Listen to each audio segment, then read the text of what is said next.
สุดยอดนักดับเพลิงลาวอาวุธครบมือพากันหิ้วคู่น้ำแลนตะลุยไฟเข้าไปช่วยเหลือเงินซานบ้านซองของประชาชนที่ถูกไฟไหม้กับทักทายสบายดี FC ทุกฐาน FC ทุกคนเนาะมาพบมาพอกับค่อยเจ๋เบาเล่าในซ่องความเสื่อเนาะมื้อนี้พวกเฮาเสื่อว่าการนำพาของพรรคของรักของพวกเฮาประชาชนเฮาจะอยู่รอดปลอดภัยจะอยู่ดีกินดีแล้ว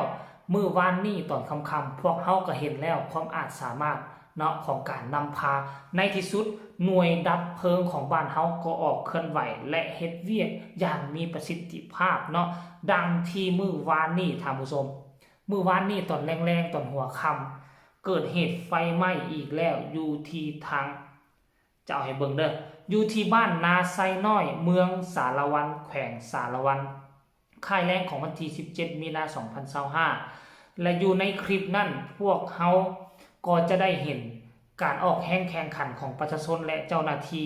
บางกลุ่มบางคนนะท่านผู้ชมเนาะไฟไหม้ครั้งนี้ตามที่เบิ่งแล้วตามที่เบิ่งด้วยสายตาไหม้ประมาณ2หลังคาเรือนนะท่านผู้ชมเนาะครอบครัวนั่นบ่อยู่สังเกตบ่ทุกครั้งที่เกิดไฟไหม้จะบ่มีคนอยู่บ้านอยู่เรือนอันนั้นจึงเห็นให้หลายคนสงสัยว่าคนจูดบ่หรือว่าไฟฟ้าลัดวงจรไฟฟ้าลัดวงจรจังได๋ไฟฟ้ามันบ่มีชีวิตมันคือบ่ลัดวงจรตอนคนอยู่เรือนแน่อันนี้คือคำถามของประชาชนผู้ที่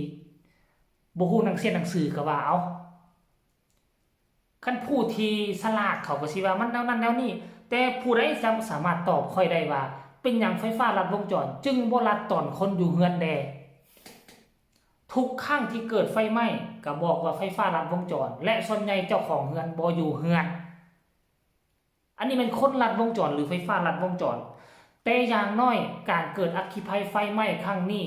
ประชาชนประเทศอื่นเนาะประเทศเพื่อนบ้านอ้อมข้างเฮาพยายามโจมตีโอ้รัฐบาลลาวแนวนั้นแนวนี้บริหารมา40กว่าปีสิเข้า50ปีแล้วยังบ่เห็นมีหยังความจริงบ้านเฮามีหน่วยดับเพลิงอยู่ประเทศลาวเฮาก็มีหน่วยดับเพลิงรถนี่เว้าจำชื่อว่าก็เป็น100คันแน่รวมๆแล้วทั้งหมดทั่วประเทศนี่ก็เป็น100คันแต่ส่วนใหญ่รถมันจะกระจุกอยู่ภายในตัวแข่งเท่านั้นตัวเทศบาลส่วนเมืองน้อยบ่สามารถยังย้ายกันไปเอาไว้ได้เพราะอยู่ฝั่งลาวเป็นบ้านเป็นเมืองทางภูเขาเอารถดับเพลิงไปก็ค่อนข้างว่ายากที่จะเอาไปดับไฟเพราะฉะนั้นจึงปล่อยให้มีต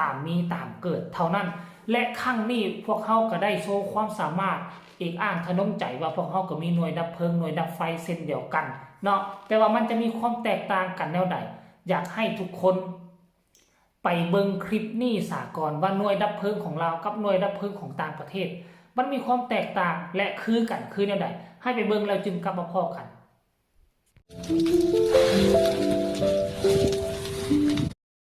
ถ้าไพ่มันขาดไพ่หนึ่งเมนโลเกิดไพ่ซอยโอ้ยไพ่ซอนนะ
คนเห็นกันแล้วหรือยังบ่ว่าจะ FC ฝั่งไทยหรือฝั่งลาวบ่ว่าจะเป็น FC อยู่ทั้งอเมริกาอยู่ฝรั่งเศสอยู่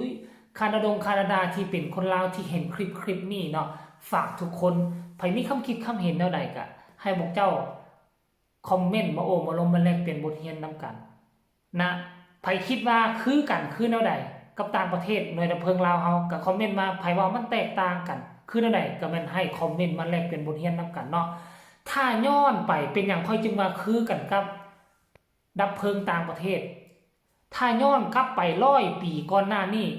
อยู่ทั้งฝรั่งบางค่ายอยู่ทั้งอเมริกาหน่วยดับเพลิงของเขาก็เป็นคือกับหน่วยดับเพลิงของเฮาทุกมื้อนี่แหละ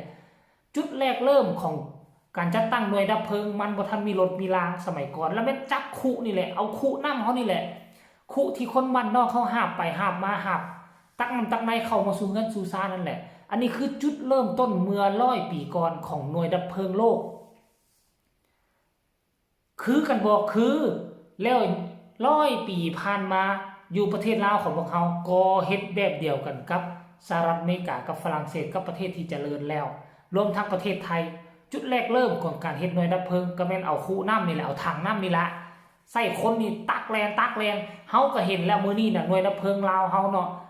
มีประสิทธิภาพจับคุคนละหน่วยทั้งเจ้าหน้าที่ทั้งพ่อแม่ประชาชนอุ้ยพากันลงแฮงแข่งขันหิ้วคูน้ำโดดไปใส่ถอกจั่วโดดเข้าไปถอกจั่วแต่ในที่สุดมันก็ต้านทานไฟไหม้ข้างนี้บ่ได้มันก็เลยเฮ็ดให้เหลือแต่ต่อแต่ว่าท้ายคลิปค่อยคือเห็นทอจวดเข้ามาเบิ่งคือสิมันสายทอรถดับเพลิงน่ะพระเอกมักมาตอนจบถ้าพวกเจ้าเบิ่งหนังเด้อบ่ว่าจะหนังใดๆก็ตามตำรวจจะมาตอนจบจะมาตอนจบไฟว่าสิ